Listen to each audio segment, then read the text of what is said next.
என் அன்பு பிள்ளையே, உனக்கான நன்மைகளை செய்து கொடுப்பதற்காகவே உன் தாயானவள் இன்று உன்னை தேடி வந்திருக்கின்றேன். என் குழந்தையே, உன் அம்மா உன்னை தேடி தேடி வருவதனால் நீ என்னை அவமதித்து விடாதே. நான் ஒவ்வொரு முறையும் உனக்கு தேடி வந்து ஒவ்வொரு வாக்கினையும் கொடுக்கின்றேன் என்றால், என் குழந்தை, நீ நன்றாக இருக்க வேண்டும் என்கின்ற மனநிலையில் மட்டும்தான். என் குழந்தையே, நான் உனக்கான சொல்கின்ற ஒவ்வொரு வாக்கினையும் நீ கடைப்பிடித்தாயேயானால் உன் வாழ்க்கையில் நிச்சயமாக நல்லதொரு ஆரம்பம் தொடங்கும். என் குழந்தையே, உன் அம்மா இன்று உன் வாழ்க்கைக்கு தேவையான 3 விஷயங்களை சொல்லப் போகின்றேன். என் குழந்தையே, இதை நீ எந்த நேரத்தில் எப்படி சொல்ல வேண்டும், சொல்ல வேண்டாமா என்பதனையும் நீ தெரிந்து கொள்ள வேண்டும் அல்லவா? நான் சொல்வது அதிகாலை 4 மணி முதல் 5 மணி வரை உள்ள நேரத்தை எப்பொழுதுமே பிரம்ம முகூர்த்தம் என்று கூறுவார்கள். அந்த நேரத்தில் உன் படுக்கையை விட்டு நீ எழுந்திருக்க வேண்டும். உன்னுடைய படுக்கையை விட்டு எழுந்திருக்க வேண்டும். முதலில் உனக்கு அப்படி எழுந்திருக்கும் பொழுது சற்று சிரமமாகத்தான் இருக்கும். அதிகாலை எழுந்திருக்க வேண்டுமா என்று நிச்சயமாக உனக்கு கஷ்டமாகத்தான் இருக்கும். ஆனால் நீ ஒரு முறை அப்படி எழுந்திருக்க பழகிவிட்டால் அது உனக்கு நிரந்தரமான பழக்கமாக மாறிவிடும். நிச்சயமாக அந்த நேரத்தில் நீ தினம் தினம் எழுந்து விடுவாய் என்பதில் எந்த ஒரு மாற்று கருத்தும் கிடையாது. இந்த நேரத்தை உன் அம்மா சொன்னதற்கு காரணம் இருக்கின்றது. என் தங்கையே, நீ சீக்கிரமாக எழுந்து உன்னுடைய வேலைகளை செய்யும் பொழுது உனக்கான நீண்ட ஆயுள் கூடும். உடலுக்கு நல்ல ஆரோக்கியத்தை கொடுக்கும்.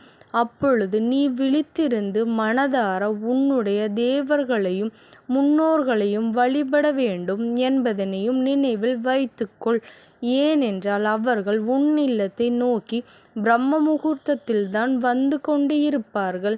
நீ அந்த சமயத்தில் வீட்டில் கதவை எல்லாம் அடைத்து போட்டுவிட்டு தூங்கிக் கொண்டிருந்தால் அவர்கள் எப்படி உன் இல்லத்திற்குள் வந்து உனக்கு நல்ல ஆசிகளை வழங்க முடியும் என்பது எனக்கு நல்லது நடக்கவில்லை, கஷ்டங்கள் மட்டுமே நடக்கின்றது என்று அழுது புலம்புகின்ற என் குழந்தை, இது போன்ற விஷயங்களில் நீ நிச்சயமாக கவனம் செலுத்த வேண்டும்.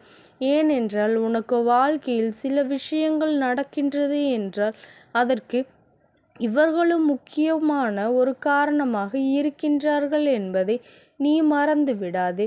அவர்கள் உன்னை எப்பொழுதும் ஆசீர்வதிக்க வேண்டுமானால் பிரம்ம முகூர்த்தத்தில் நீ உன்னால் எப்பொழுது எல்லாம் முடியுமோ அப்பொழுது எல்லாம் எழுந்து அதிகாலையில் அவர்களுக்கான வழிபாடுகளை நீ செய்ய வேண்டும்.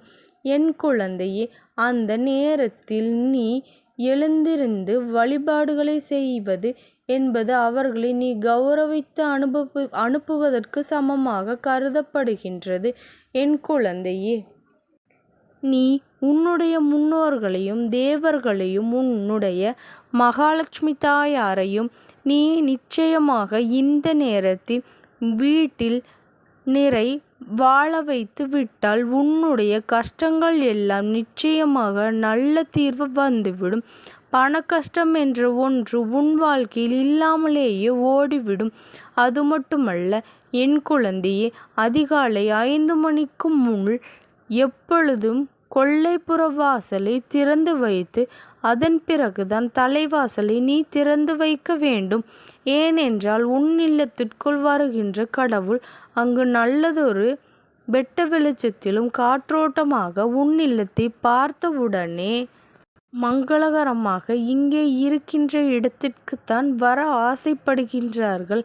அதை விடுத்து அவர்களை உள்ளே அழைத்து பூட்டி வைப்பது போன்ற செயல்களை நீ செய்துவிடக்கூடாது என்பதனால்தான் கொல்லைப்புறத்தை திறந்து வைத்துவிட்ட பிறகு வாசலை திறக்க வேண்டும் என்று உன் அம்மா நான் உன்னிடத்திலேயே சொல்கின்றேன்.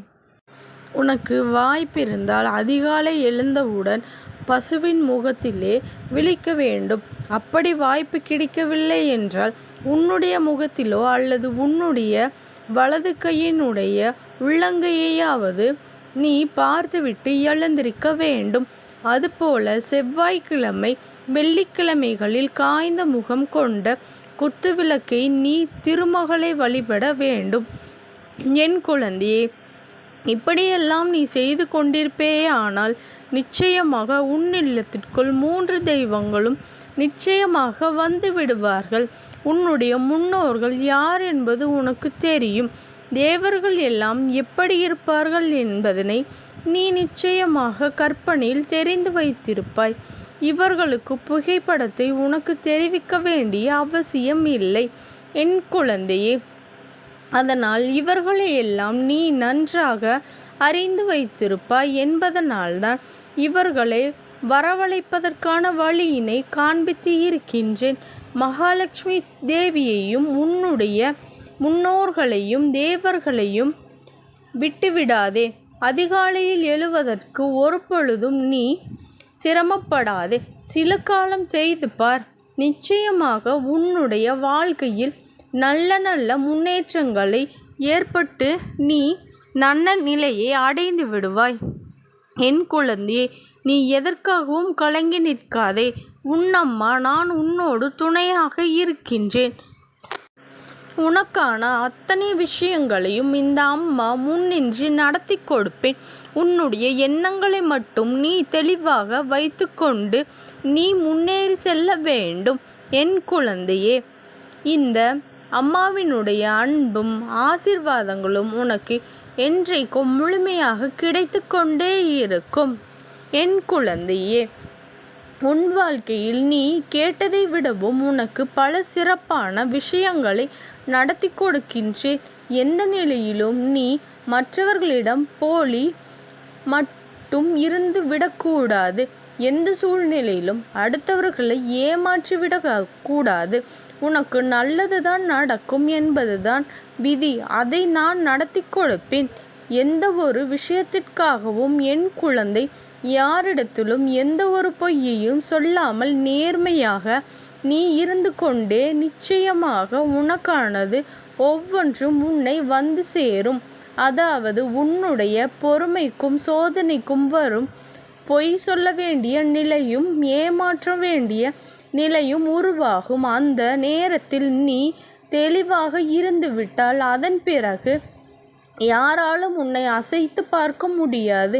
என் குழந்தையே, இந்த அம்மாவின் மீது வருகின்ற செய்தியின் மூலமாக நிச்சயமாக உன்னுடைய மனதிலும் சரி உன்னுடைய வாழ்க்கையிலும் சரி பல நல்ல மாற்றங்களும் நல்ல நல்ல திருப்பங்களும் நடக்கும் என்பதனை நீ தெளிவாக புரிந்து கொள்ள வேண்டும்.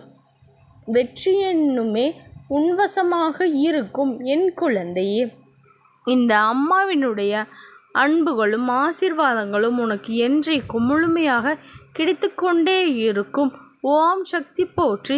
ஓம் ஆதிபராசக்தி போற்றி போற்றி.